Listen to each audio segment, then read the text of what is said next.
ದೇವಾಲಯದಲ್ಲಿದ್ದ ಚಿನ್ನಾಭರಣ ಕದ್ದೊಯ್ದ ಕಳ್ಳರು. ಮಡಿಕೇರಿಯ ಕೋಟೆ ಮಾರಿಯಮ್ಮ ದೇವಾಲಯದಲ್ಲಿ ಕಳ್ಳರ ಕೈಚಳಕ.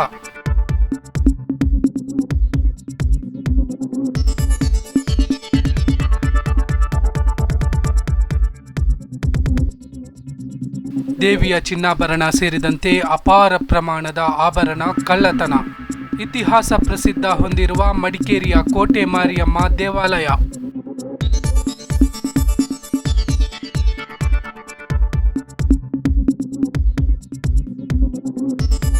ತಡರಾತ್ರಿಯ ವೇಳೆ ದೇವಾಲಯಕ್ಕೆ ನುಗ್ಗಿದ ಕಳ್ಳರು.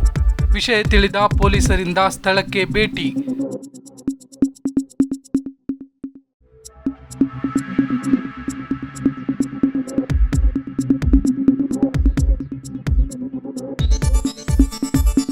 ದೇವಾಲಯದ ಸಿಸಿ ಕ್ಯಾಮೆರಾ ಪರಿಶೀಲನೆ.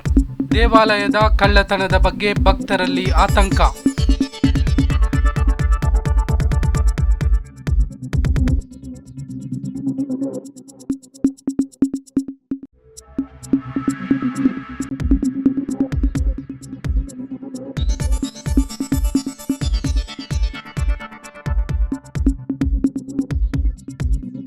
ನಾನು ನಿಮ್ಮ ಜಗದೀಶ್, ಕೊಡಗು ಧ್ವನಿ ಡಿಜಿಟಲ್ ಮೀಡಿಯಾದಿಂದ.